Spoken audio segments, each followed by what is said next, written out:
আমরা আজকে হিক্কাদুয়া থেকে বেনতোতাতে চলে যাব। বেনতোতাতে আমরা কি করলাম সারাদিন, কোথায় ঘুরলাম সেগুলোর উপরে থাকছে আমার আজকের ব্লগটা। এটা হিক্কাদুয়াতে সকালবেলায় ব্রেকফাস্ট এরিয়াতে। ব্রেকফাস্ট করতে, করতে সমুদ্রের ভিউ অনেকটা উপভোগ করলাম। ভীষণ সুন্দর সমুদ্র এবং রিসোর্টটাও খুব কালারফুল। চারিদিকে বিভিন্ন রকমের আর্ট করা রয়েছে। এগুলো দেখতে এমনিই আপনার ভালো লাগবে।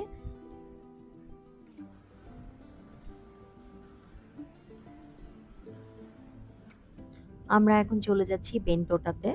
বেন্টোটার সিনামন হোটেলে আমরা থাকবো এবং এইটা খুবই ওদের সিনামন ব্র্যান্ডের যতগুলো হোটেল আছে তার মধ্যে এই হোটেলটা খুবই লাক্সারিয়াস এবং একদম দেখার মতো একটা হোটেল এবং এটা জেফরি বাওয়ার ডিজাইন করা হোটেল। সো আমরা যাবার পথে চলে গেলাম হচ্ছে যেখানে জেমস্টোন তৈরি করে মাইনের মধ্যে মাইন দেখতে এবং কিভাবে এই খান থেকে পাথর থেকে বালি থেকে তুলে তুলে জেমস্টোন তৈরি করা হয় সেই পুরো প্রসেসটা আমরা দেখলাম। এটার একটা ইন্ডিভিজুয়াল ব্লগ আমি আপলোড করেছি, সো সেটা দেখে নিতে পারেন।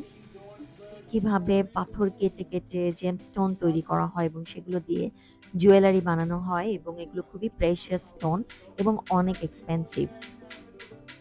আমি দুটো কানের দুল এবং একটা লকেট কিনলাম $270 দিয়ে।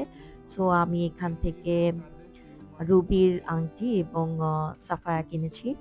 সো এগুলো একটু এক্সপেন্সিভ কিন্তু এগুলো আপনি রাখতে পারেন এগুলো এবং এগুলোর রিসেল ভ্যালুও আছে যদি সার্টিফিকেটটা থাকে। সার্টিফিকেট না থাকলেও এগুলো আপনি সেল করতে পারবেন এবং সবসময় এই ধরনের প্রেশাস স্টোনের দাম যেগুলো রিয়েল স্টোন বাড়তে থাকে।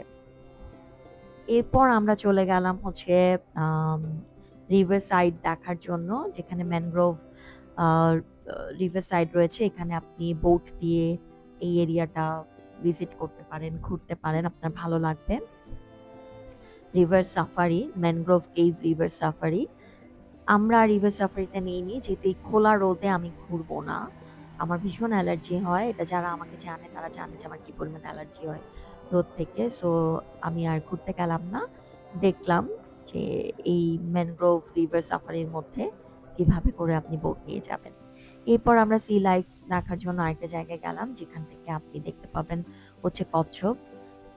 কিন্তু এইটা এত এক্সপেন্সিভ যে এই কচ্ছপের পেটের ভেতর ঢুকে কি আছে এটা আর দেখার ইচ্ছে আমাদের হলো না। পার পারসন 3000 করে এখানে ₹3000 করে এখানে হচ্ছে টিকিট। সো এটা আর দেখলাম না আমরা।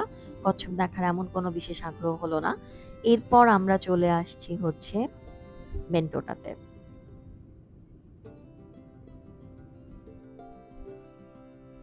তার আগে আমরা সিক্রেট হারবার নামে একটা জায়গায় গেলাম খাবার জন্য। এটার রেটিং খুবই ভালো ছিল এবং এখানে যে শেফ সেই ওনার সে একদম বাজার থেকে যেয়ে প্রতিদিন ফ্রেশ প্রন তারপর হচ্ছে কাঁকড়া এগুলো সব সি-ফুড সব সে আসলে পিক করে। সো এই নদীর পাড়ে বসে, বসে আমরা একদম ফ্রেশ প্রন খেলাম। দুর্দান্ত স্বাদ ছিল। একটু এক্সপেনসিভ ছিল তো বটেই। কিন্তু ভয়ংকর রকমের মজা ছিল এই প্রন আর এই ভাত। নদীর পাড়ে এত সুন্দর বাতাস দিচ্ছিল, মানে দেখেই বোঝা যাচ্ছে যে কি সুন্দর একটা পরিবেশ। এরকম পরিবেশ কিন্তু খুবই কম দেখা যায়। খুব কম দেশে আপনি পাবেন যে এরকম টকটকা নদী, তার পাশে বসে আপনি লাঞ্চ বা ডিনার খাচ্ছেন। আমরা বেন্টোটা সিনামন ব্র্যান্ডের হোটেলে সিনামনে চলে আসলাম। এইটা হচ্ছে জাফরি বাওয়ার তৈরি করা। এটা অনেক পুরনো এবং এই এরিয়াটা জাফরি বাওয়ার নিজের তৈরি করা একটা জায়গা। এরপর বাকি সব জায়গাগুলো নতুন করে ইনক্লুড করা হয়েছে। ছাদটা এই রিসেপশন এরিয়ার এই ছাদটা জাফরি বাওয়ার সময়কার ফ্লোরগুলো চেঞ্জ করা হয়েছে। মানে এরকম করে পুরো রিসোর্টটা রাখা হয়েছে। সো জাফরি বাওয়া খুবই নামকরা একজন আর্কিটেক্ট। আমি একটা ব্লগে বলেছিলাম উনি ব্রিটিশ। আসলে আমি ভুল বলেছিলাম। উনি শ্রীলঙ্কান। উনি শ্রীলঙ্কান ছিলেন এবং উনি একজন বিজনেসম্যান ছিলেন। আর্কিটেকচারের উপর উনার বিশেষ আগ্রহ ছিল বলে উনি বিজনেসের পরে উনি আবার যেয়ে ইউকে থেকে লন্ডন থেকে আর্কিটেকচারের উপর ডিগ্রি নেন এবং এসে শ্রীলঙ্কাতে এই ধরনের বিষয়গুলোর উপরে কাজ করেন। ট্রপিক্যাল এরিয়াতে যেই ধরনের আর্কিটেকচার হওয়া উচিত এবং কিভাবে এখানে নেচারকে ইনক্লুড করে আর্কিটেকচারালি ডেভেলপ করা যায় সেই বিষয়গুলো নিয়ে উনি কাজ করেন। সো এই রিসর্টের মধ্যে এরকম আর্ট একটা গ্যালারির মতো আছে যেখানে একজন আর্টিস্ট আছেন যিনি এই ছবি আঁকাগুলো দেখেন এবং ছবিগুলো আঁকেন এবং সাথে উনি এখানে ওয়ার্কশপও নেন। এই অবশ্যই একটা অর্থের বিনিময়ে $20, $30, $40 করে এরকম করে হচ্ছে চার্জ থাকে। ১ ঘন্টা, ০.৫ ঘন্টা এরকম করে উনি ক্লাস নেন বা ওয়ার্কশপ থাকে। সো আপনি এই রিসর্টে চলে আসলে অনেক ধরনের অ্যাক্টিভিটি আছে, এগুলো করতে পারবেন। অসাধারণ সুন্দর একটা রিসর্ট। এই আমাদের রুম থেকে সমুদ্র দেখার ভিউটা। রিসর্টটা খুবই সুন্দর। আমাদের রুমটাও খুব সুন্দর এবং সবচেয়ে ইন্টারেস্টিং হচ্ছে এই রিসর্টের একদিকে হচ্ছে সমুদ্র, আরেকদিকে হচ্ছে নদী। সো এইটা হচ্ছে সিনামন ব্র্যান্ডের একটা সিগনেচার রিসর্ট। এটা অবশ্যই বেন্টোটাতে আসলে অবশ্যই এটাতে আসবেন। আমি বিকেল বেলায় বিচে চলে গেলাম। বান্ধবী লুনা আমাকে এই শাড়িটা গিফট করেছিল। সেই শাড়িটা পরলাম। পরে আমি খুব সুন্দর করে ফটো সেশন করলাম, ভিডিও করলাম। এরপর ফিরে এসে সন্ধ্যাবেলায় আবার বের হলাম। আমি আসলে রেস্ট নেই না। এটা আমি আগেও বলেছি। আমি সারাক্ষণই ঘোরাঘুরির মধ্যে থাকি। এখানে বিভিন্ন ধরনের ড্রেস রয়েছে, হ্যান্ডিক্রাফটের জিনিস রয়েছে, স্কাল্পচার রয়েছে, ব্যাগ রয়েছে। এরকম একটা শোরুমের মতো রয়েছে। সো ওগুলো দেখতে পারেন, ভিজিট করতে পারেন। সেটা আমরা ভিজিট করলাম এখানে এবং এখানে যেই আ উম আ ক্রাফটম্যান এই মূর্তিগুলো বানান, উনি এখানে বসে কাজ করেন এবং উনি দেখাচ্ছিলেন যে এই মূর্তিটা উনি আজকেই শেষ করেছেন। সো তার সাথেও বসে গল্প করতে পারেন। এখানে একটা আর্ট গ্যালারিও রয়েছে। নানা ধরনের ছবি রয়েছে।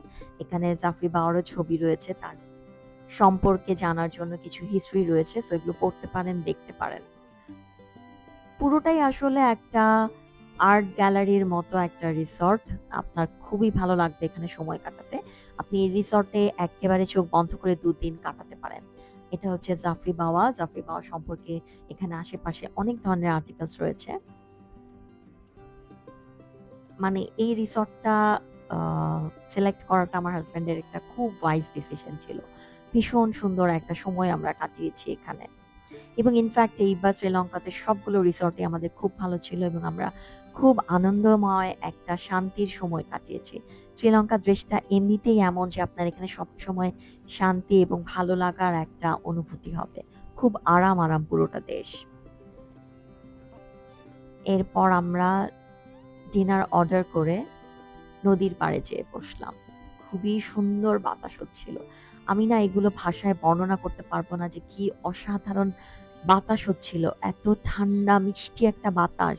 আমি জীবনে কোনোদিন এইরকম বাতাস নদীর পাড়ে বসে খাইনি। এই এক্সপেরিয়েন্স গুলো সব আমার জন্য নতুন ছিল। আমার হাসব্যান্ডকে একটা ধন্যবাদ দেয়া অবশ্যই প্রয়োজন। খুব ভালো সময় কাটালাম।